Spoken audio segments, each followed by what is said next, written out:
reasonably quickly wrap this up. So Daily Mail. This is so frustrating to me because of exactly everything we just talked about and the fact that they're trying to make this out to be, I mean, the joke of the absurd joke of claiming that this is one of the most tested vaccines in the history of vaccines, which is, I can't even believe people are allowed to say that. Like, we all know that's not true. 2 months of, I mean, that's just because they've been trying to make and failing to make mRNA vaccines for 10 years does not mean that the safety trials can be over in less than 2 months. That's crazy. They all know that, though. And that's why all the doctors are starting to write these letters and say, I'm embarrassed for these people that have just gone along to get along, that don't actually care about the fact that they know this isn't right. But Moderna is launching clinical trials as of yesterday to find out, right, whether or not the COVID-19 injection that it's already being given to pregnant women, already being given to children, already being given to all sorts of people, to find out whether or not it leads to miscarriages, stillbirths in pregnant women, or birth defects in newborns that are also getting it, right? We already showed you the study of the two. It's crazy. So they're testing now while it's being given to pregnant, by the way, being told by the CDC that it's okay to get it, whether or not it's going to kill your baby, cause a miscarriage, cause a stillbirth, birth defects. This makes me sick. I mean, it literally makes my skin crawl that we're watching them study this while they're telling you it's okay to give to people that they don't know if it's going to hurt. All they can say is, well, because we know COVID-19 is so dangerous, we don't know that. And the data is clearly showing you that's not even the case. Also showing you that if this person lives on this planet, they probably have natural immunity already, let alone in this country where we have pre-existing majority uninfected antibodies. You know, it's just alarming that we're pretending this is acceptable. It's not the only one, by the way. We already showed you this. This is another one from July 8th. They're studying whether the menstrual changes are happening. Yes, we already know this is happening. You know why? Because we saw it in the research before this ever came out. That we've already shown you. Here is the study from Pfizer showing you the building up in the ovaries. 12.3. This is the lipid nanoparticles, right? Which, by the way, we already told you the nanoparticles can build up, but this also has the instructions for the spike protein and on, as well as the mRNA. Guys, this is obvious stuff.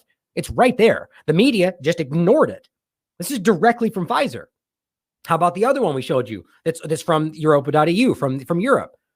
This one's on Moderna, which clearly found, just to wrap this up quickly, that the female mice had a almost 10% decrease in fertility. But because that was below 70 or above 75%, well, we don't have to report that. Remains within the test facility's historical control range.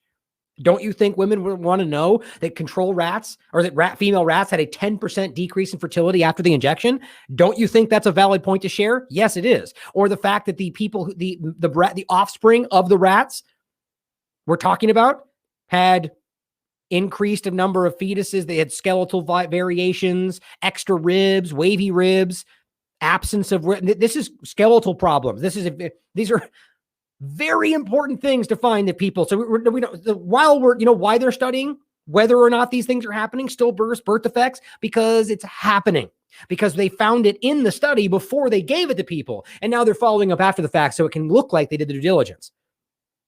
This is why you remove immunity. This is why you give these companies indemnity, because there's something more going on here. What happens to all the children that get hurt, all the women that lose their babies, which you've already seen? We've seen nurses being forced to be injected, repellent, saying that I have a friend who just got this, who works beside me, who just lost her baby. And I'm being forced to take this thing, and nobody cares. We've gone over all this before. And as I said, oh, good. Maybe next time we can squeeze this very important safety test into the world-renowned longest and bestest safety trial of all time ever that we keep getting forcefully told took place before this Rust injection push. Just a thought, right? Maybe do these things during that longest testing ever, right? Like it's either the best, most encompassing safety trial of all time, or it's not. And you skipped things. You can't have it both ways. If you're now doing this thing, that means you didn't do it properly before. But you'll hear that from all the media and all the pundits and all the independent ones out there, that all they do is toe the line because they want to be mainstream media to say, no, this was the most tested all time because Fauci said, because blah, blah, blah. This is what they're doing. It's obvious based on the way they set these out, the way they conducted them, and the way you can look back on it now. Months is not the longest ever. You don't add 10 years of failed research before it. I mean, you can call it failed is not, I guess, a fair word, but research that led to dramatically high severe events. So they had to stop the vaccine production over and over and over. And then a new thing where you do something different to it with lipid nanoparticles, and then you just don't test it properly and say, that's enough. We failed a long time ago for 10 years. Yeah, that's what people are actually saying. All these pregnant women taking the shot right now have every reason to sue because of the way that they were lied to. And here's another point. Another clinical trial. Israel starts administering third dose of Pfizer vaccine to at-risk adults. It says this is a clinical trial in immunocompromised people. They're not doing it because they have the data. There have never been a 3 shots in 6 months vaccine regimen ever. Think about that. Israel is the test site for Pfizer, but they've already admitted that. They called it the world's lab. Pfizer did. Just making sure everyone knows that. Thank you, Eileen, for pointing this out. In the most vaccinated country in the world, the first to get the vaccine to most of its adult citizens, Pfizer tells the U.S. government why it wants to sell us the U.S. the third dose. Data from Israel shows a rise in infections among the vaccinated population. Exactly what we just pointed out. But all they can tell you is it's all your fault without any actual data to back that up. She said, she said, I misspoke. They gave newborn babies multiple doses every 6 to 8 weeks because they do not have a developed immune system and can't make antibodies. That's another kind of madness. Too much. That's just sickening to me. I didn't even hear about that, but I don't know. I'm going to have to follow up on that, but this should upset you. And more of this has been happening the entire time. Now, bringing this over to the second to last point, this is a really big deal. And it's just one more point that's not going to be discussed. Spain's top court rules that pandemic lockdowns are unconstitutional.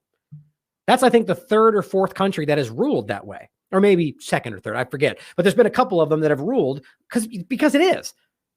In no stretch of the imagination do you have the right to just suspend people's rights, because it literally says there in the U.S. talking points here, it literally says they're inalienable, shall not be infringed. Doesn't mean up unless there's a pandemic. But we all know this. These people violated their oath to the Constitution. That's actually treasonous when you think about it.